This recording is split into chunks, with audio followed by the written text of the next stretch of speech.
शिवशाहीर बाबासाहेब पुरंदरेंनी 100व्या वर्षात पदार्पण केले आणि या पार्श्वभूमीवर त्यांचा आज नागरी सत्कार सोहळ्याचं आयोजन करण्यात आलंय। पुण्यातल्या आंबेगाव इथं शिवसृष्टीतल्या सरकारवाड्यामध्ये हा सोहळा पार पडतोय। या सोहळ्याला अनेक दिग्गज उपस्थित राहिलेले आहेत। या सोहळ्याला सुमित्रा महाजन यांनी उपस्थिती लावलेली आहे। यावेळेला दिग्गजांकडून बाबासाहेब पुरंदरेंना शुभेच्छा देण्यात आलेल्या आहेत। सरसंघचालक डॉक्टर मोहन भागवत, सचिन तेंडुलकर, देवेंद्र फडणवीस यांनी बाबासाहेब पुरंदरे यांना शुभेच्छा दिलेल्या आहेत। कार्यक्रमाला स्वतः सुमित्रा महाजन सुद्धा उपस्थित आहेत। विनय सहस्त्रबुद्धे सुद्धा या कार्यक्रमाला उपस्थित आहेत। काही वेळापूर्वीच पुण्याच्या महापौरांनी सुद्धा त्यांना शुभेच्छा दिल्या। अनेक दिग्गज आहेत या सोहळ्याला उपस्थित असल्याचं कळतं। इस कार्यक्रम में हमें आशीर्वाद दे रहे आदरणीय बाबा साहब पुरंदरे जी, बाबा साहब सत्कार समारोह समिति के अध्यक्ष सुमित्रा ताई जी और शिवशाही में आस्था रखने वाले बाबा साहब के सभी अनुयायी साथीगण, शिवशाहीर बाबासाहेब पुरंदरे यांना मी सुरुवातीच साष्टांग नमस्कार करतो व छत्रपती शिवाजी महाराजांनी जे आदर्श उभे केले आहेत, जी शिकवण दिली आहे, तिचे आचरण करण्याची शक्ती परमेश्वराने मला द्यावी अशी प्रार्थना मी देवाकडे करतो। मैं आदरणीय बाबा साहब पुरंदरे जी को जीवन के 100वें वर्ष में प्रवेश के लिए हृदय से शुभकामनाएं देता हूं। उनका मार्गदर्शन, उनका आशीर्वाद जैसे अभी तक हम सबको मिलता रहा है, वैसे ही आगे भी लंबे समय तक मिलता रहे, ये मेरी मंगल कामना है। मैं आदरणीय सुमित्रा ताई को भी इस विशेष आयोजन के लिए बधाई देता हूं। मुझे खुशी है कि इस सुखद समारोह में मुझे भी बाबा साहब के आशीर्वाद लेने का, उनमें श्रद्धा रखने वाले आप सब साथियों के बीच आने का अवसर मिला है।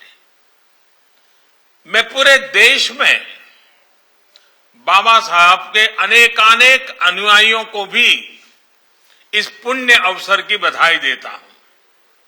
साथियों, शतायु जीवन की कामना मानवता के सबसे परिष्कृत और सकारात्मक विचारों में से एक रही है। हमारे यहां वेदों में ऋषियों ने तो शतायु जीवन से भी कहीं आगे बढ़कर कहा है। हमारे ऋषियों ने कहा है, जीवेम शरद शतम, बुद्धेम शरद शतम, रोहेम शरद शतम। अर्थात हम 100 वर्ष तक जिए, 100 वर्ष तक विचारशील रहे और 100 वर्षों तक आगे बढ़ते रहे। बाबा साहब पुरंदरे का जीवन हमारे मनुष्यों की इस श्रेष्ठ भावना को साक्षात चरितार्थ करता है। अपनी तपस्या से जब कोई जीवन में ऐसे योग सिद्ध करता है, तो कई संयोग भी स्वयं सिद्ध होने लगते हैं। ये सुखद संयोग ही है कि जब बाबा साहब जीवन के 100वें वर्ष में प्रवेश कर रहे हैं, तब साथ में ही हमारा देश भी आजादी के 75वें वर्ष में प्रवेश कर रहा है। मुझे लगता है कि बाबा साहब स्वयं भी अनुभव कर रहे होंगे कि ये संयोग उनके लिए, उनकी तपस्या से प्रसन्न मां भारती का प्रत्यक्ष आशीर्वाद ही है। भाइयों और बहनों, एक और संयोग है जो हमें आजादी के 75वें साल के लिए प्रेरणा देता है। आप सब इस बात से परिचित हैं कि आजादी के अमृत महोत्सव में देश ने स्वाधीनता सेनानियों के अमर आत्माओं के इतिहास लेखन का अभियान शुरू किया है। बाबा साहब पुरंदरे यही पुण्य कार्य दशकों से करते आ रहे हैं। अपना पूरा जीवन इसी एक मिशन के लिए उन्होंने खपा दिया है। उन्होंने शिवाजी महाराज के जीवन को, उनके इतिहास को जन जन तक पहुंचाने में जो योगदान दिया है, उसके लिए हम सभी उनके हमेशा ऋणी रहेंगे। मुझे खुशी है कि हमें उनके इस योगदान के बदले देश को उनके प्रति कृतज्ञता ज्ञापित करने का सौभाग्य मिला है। 2019 में देश ने उन्हें पद्म विभूषण से सम्मानित किया, तो वहीं 2015 में तत्कालीन महाराष्ट्र सरकार ने उन्हें महाराष्ट्र भूषण पुरस्कार भी दिया था। मध्य प्रदेश में भी शिवराज जी की सरकार ने छत्रपति शिवाजी के इस परम भक्त को कालिदास पुरस्कार देकर नमन किया था।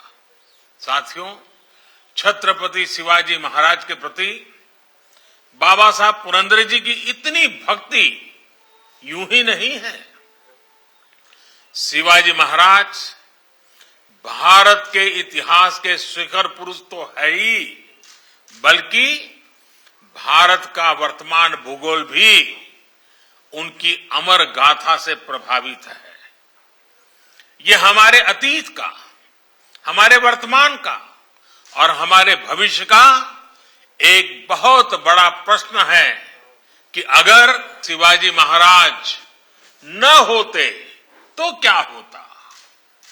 छत्रपति शिवाजी महाराज के बिना भारत के स्वरूप की, भारत के गौरव की कल्पना भी मुश्किल है। जो भूमिका उस कालखंड में छत्रपति शिवाजी की थी, वही भूमिका उनके बाद उनकी प्रेरणाओं ने, उनकी गाथाओं ने निरंतर निभाई है। शिवाजी महाराज का हिंदवी स्वराज, सुशासन का, पिछड़ों वंचितों के प्रति न्याय का और अत्याचार के खिलाफ हुंकार का अप्रतिम उदाहरण है।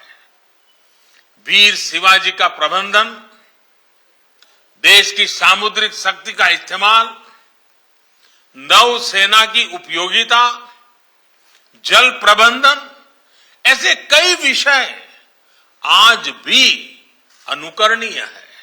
और ये बाबा साहब ही हैं जिन्हें आजाद भारत की नई पीढ़ी को शिवाजी महाराज के स्वरूप से रूबरू करवाने का सबसे बड़ा श्रेय जाता है। उनके लेखों में और उनकी किताबों में शिवाजी महाराज के लिए उनकी अटूट श्रद्धा स्पष्ट झलकती है। शिवाजी महाराज से जुड़ी कथाओं को कहने की बाबा साहब पुरंदरे की शैली, उनके शब्द शिवाजी महाराज को हमारे मन मंदिर में साक्षात जीवंत कर देते हैं। मुझे अच्छी तरह याद है, लगभग 4 दशक पहले अहमदाबाद में जब आपके कार्यक्रम आयोजित होते थे, तो मैं नियमित रूप से उनमें उपस्थित रहता था। जानता राजा के प्रारंभिक काल में एक बार मैं उसको देखने के लिए विशेष रूप से पुणे गया था। बाबा साहब ने हमेशा ये सुनिश्चित करने का प्रयास किया है कि युवाओं तक इतिहास अपनी प्रेरणाओं के साथ पहुंचे, साथ ही अपने सच्चे स्वरूप में भी पहुंचे। इसी संतुलन की आज देश के इतिहास को बहुत आवश्यकता है। उनकी श्रद्धा और उनके भीतर के साहित्यकार ने कभी भी उनके इतिहास बोध को प्रभावित नहीं किया। मैं देश के युवा इतिहासकारों से भी कहूंगा कि आप जब आजादी के अमृत महोत्सव के उपलक्ष्य में आजादी का इतिहास लिखें तो प्रेरणा और प्रामाणिकता की यही कसौटी आपके लेखन में होनी चाहिए। साथियों, बाबा साहब पुरंदरे के प्रयास केवल इतिहास बोध करवाने तक ही सीमित नहीं रहे हैं। उन्होंने अपने जीवन में शिवाजी महाराज को जीने का प्रयास भी उतनी ही निष्ठा से किया है। उन्होंने इतिहास के साथ साथ वर्तमान की भी चिंता की है। गोवा मुक्ति संग्राम से लेकर दादरा नगर हवेली के स्वाधीनता संग्राम तक उनकी जो भूमिका रही है वो हम सब के लिए एक आदर्श है। उनका परिवार भी सामाजिक कार्यों और संगीत कला के लिए लगातार समर्पित रहता है। आप आज भी शिव सृष्टि के निर्माण के अभूतपूर्व संकल्प पर काम कर रहे हैं। शिवाजी महाराज के जिन आदर्शों को आपने देश के सामने रखने का आजीवन प्रयास किया है, वो आदर्श हमें सदियों सदियों तक प्रेरणा देते रहेंगे। इसी विश्वास के साथ मैं मां भवानी के चरणों में विनम्र प्रार्थना करता हूं, आपके उत्तम स्वास्थ्य की कामना करता हूं। आपका आशीर्वाद हमें इसी तरह मिलता रहे। इन्हीं शुभकामनाओं के साथ मैं अपनी बात समाप्त करता हूं। बहुत बहुत धन्यवाद। नमस्कार।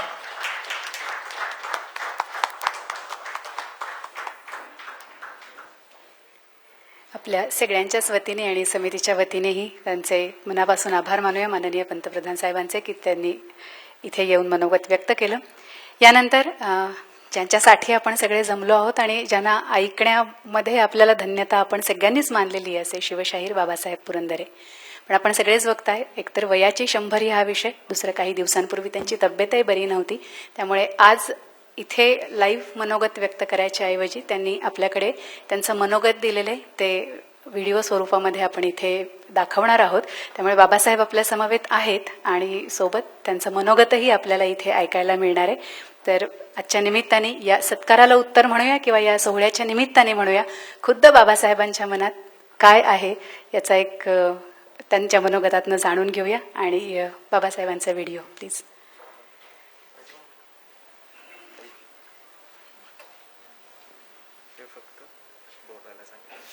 सामां पातु सरस्वती भगवती निशेष अध्यापा। माझ्या वाढदिवसाची काय साधणार आहे मला माहिती आहे, मी त्याचा हिशेब कधी केला नाही। फक्त एक गोष्ट साधली, सिंहासनाधीश्वर क्षत्रिय कुलावतांस महाराजाधिराज छत्रपती शिवाजी महाराजांचे साक्षात वंशज छत्रपती आज इथे उपस्थित आहे।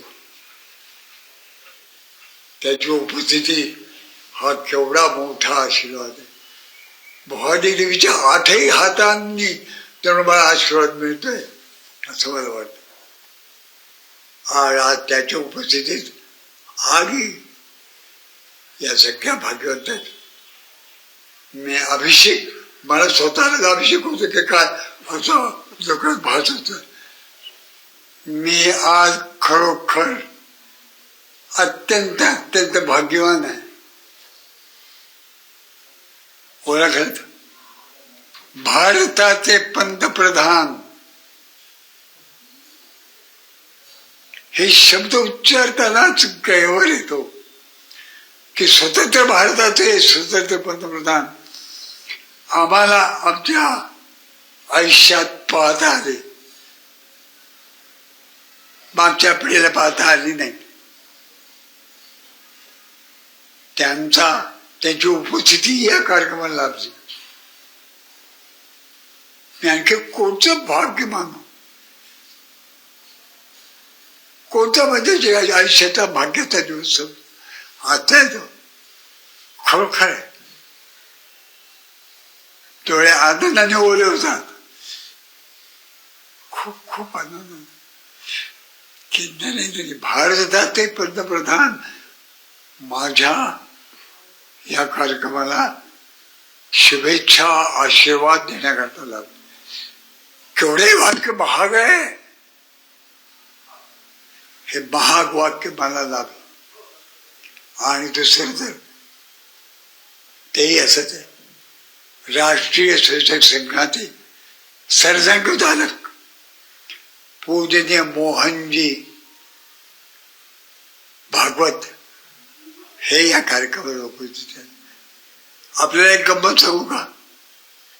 कदाचित आपल्याला ती अधिक गमतीदार वाटेल. मोहनजींचे वडील हे पुण्याला कॉलेजमध्ये शिकायला होते. त्यावेळेला मी शाखेदाराचा स्वयंसेवक होतो, ते कारवा होते. तेव्हापासून परिचय आहे. मग मोहनजींच्या वडिलांच्या लहानपणापासून तरुणपणापासून त्यांचा परिचय. मग मोहनजीला मी कडेवर घेतलंय. कशी वाटते कल्पना? आग रोमांच फळी देत फळी देत. मी धन्य, मी भाग्यवान आहे. एवढं भाग्य फार क्वचित क्वचित क्वचित काळात लागतं. ते भाग्य मला लागलं. इथं लवकरच शिवसृष्टी पूर्ण उभेलेली आपल्याला दिसणार आहे. मोठ्या माणसाचं स्मारक मोठ्या प्रमाणातच व्हायला हवं हे खरं, पण योग्य व्हावं, अचूक व्हावं असा दृष्टिकोन ठेवून ही शिवसृष्टी होते. एका महापुरुषाचं, एका योग्याचं, श्रीमंत योगी बघलाय शिवाजी महाराजाला, सामान्य नाही. अशा माणसाची शिवसृष्टी आज इथे उभी राहते. मला ती पाहायला थोडी का होईना, काही भाग होईना, पण आता मला पाहायला मिळतोय. हा माझा आनंद आहे. आपल्याला ती या नजीकच्या काळात पूर्ण पाहायला मिळेल. अशा तऱ्हेच्या आमच्या प्रत्येक प्रदेशामध्ये बंगाल आहे, बिहार आहे, ओरिसा आहे, कर्नाटक आहे, गुजरात आहे, तमिळनाडू आहे. या प्रत्येक प्रांतामध्ये असे महापुरुष झालेले आहेत. आपल्याला माहित नाही, माहीत तर हाच होता मूळ आम्हाला माहित नाही. पण या सगळ्यांची महास्मारकं अशी झाली पाहिजे की जे पाहिल्यानंतर माणूस थरर उठावा, तेज घेऊन उठावा. हे आज शिवसृष्टीचं स्मारक इथं होत आहे. याचाही मला मनापासून आनंद. एक काळ असा होता की या देशाचा उद्धार होईल की नाही, या देशात कुणी महापुरुष जन्माला येईल आणि या देशाचं पूर्ण रूप पुन्हा एकदा प्रस्थापित करेल, असं कुणी होईल की नाही याची शंका होती.